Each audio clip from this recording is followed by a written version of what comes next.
নমস্কার বন্ধুরা, আমার কুকিং চ্যানেল থেকে সবাইকে স্বাগতম। আজ বানাবো চকলেট কাপ কেক, আর খুব সহজে বানানো যায়। আর প্রথম থেকে শেষ পর্যন্তটা ভিডিওটা দেখার জন্য অনুরোধ রইল। তো চলুন, প্রথমে কেকটা বানানোর জন্য নিয়েছি 4টে এরকম বিস্কুট নিয়েছি। তো বিস্কুটগুলো আমি প্রথমে প্যাকেট থেকে বের করে নেব। আর এইভাবে যদি বিস্কুট দিয়ে চকলেট দিয়ে কেকটা বানানো যায়, বাচ্চারা তো খুব খুশি হয়ে খাবে। আর আমি কেকটা বানিয়েছিলাম আজকে, আমার বাচ্চা আছে বাড়িতে, তো বানিয়েছিলাম, বাচ্চারা খুব খেয়ে খুশি হয়েছিল। আপনার বাড়িতে যদি বাচ্চারা থাকে এই কেকটা অবশ্যই বাড়িতে বানাবেন। আর আমি প্রথমে বিস্কুটগুলো ছাড়িয়ে নিয়েছি, নিয়ে একটা মিক্সি জারে নিয়ে নিয়েছি, একটা পাউডার বানিয়ে নেব। একটা কোণার মধ্যে জল দিয়েছি, দিয়ে স্ট্যান্ড বসিয়ে একটা কাঁচের বাটি দিয়েছি, আর একটা ডিয়ার মিল্ক নিয়েছি। এই ডিয়ার মিল্কটা আমি ভেঙে বাটির মধ্যে দিয়ে দেব। আর বাটির মধ্যে দিয়ে জলটা ফুটিয়ে নেব। ফুটলে সঙ্গে সঙ্গে দেখবেন আস্তে আস্তে চামচ দিয়ে নাড়তে নাড়তে ডিয়ার মিল্কটা আস্তে আস্তে গলে যাবে।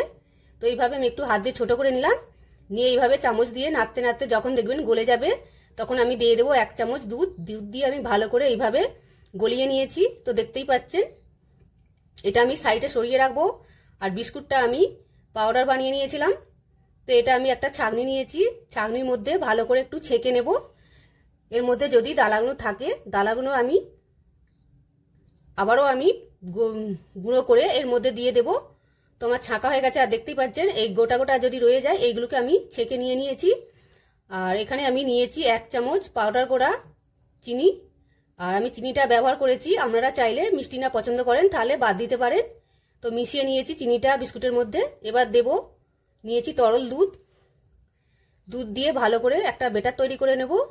আর দুধটা নিয়েছিলাম যেই কাপে মেপে আমি কেকটা বসাবো, সেই কাপ মেপেই আমি দুধটা 1 কাপ নিয়েছিলাম। তো দিয়ে দিয়েছি। তো ব্যাটারটা দেখে মনে হচ্ছে আমার একটু গাঢ় হয়ে গেছে, তো আরও আমি একটু দুধ দিয়ে দেব।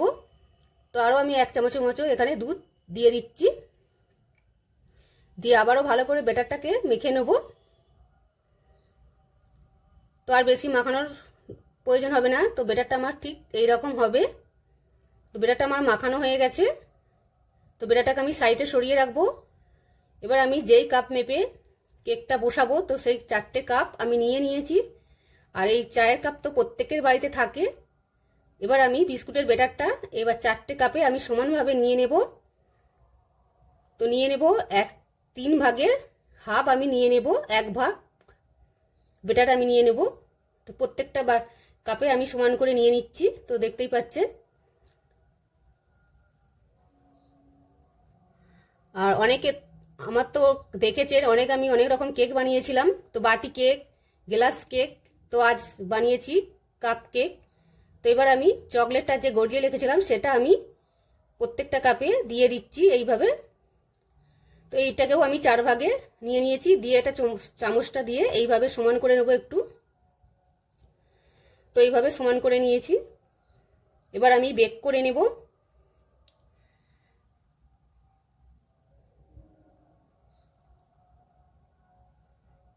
তো এইভাবে আমি প্রত্যেকটাই রেডি করে নিয়েছি। এবার আমি কড়াই বসিয়ে দিয়েছি, দিয়ে একটা স্ট্যান্ড দিয়েছি। এইভাবে একটা ছেদ্রওয়ালা একটা আমি ঝাড়া মালসা নিয়েছি, যেটা পিঠে ভাপানো হয়। তো এর মধ্যে দিয়ে আমি ডিশ ঢাকা দিয়ে দিয়েছি। ডিশ ঢাকা দিয়ে 25 মিনিট বেক হতে দেবো। 25 মিনিট পর আপনাদের দেখাচ্ছি। তো দেখুন কেকটা হয়ে গেছে, আমি নামিয়ে আপনাদের দেখাচ্ছি। তো দেখুন আমি নামিয়ে নিয়ে চলে এসেছি। আর দেখতেই পাচ্ছেন কেকটা কতটা সুন্দর হয়েছে। খুব সহজে কিন্তু বানানো হয়ে গেল কেকটা। আর যদি আজকে রেসিপিটা ভালো লাগে আপনাদের, তাহলে লাইক শেয়ার কমেন্ট করার অনুরোধ রইল। আমি একটা চামচ দিয়ে তুলে দেখাচ্ছি, দেখুন কতটা সুন্দর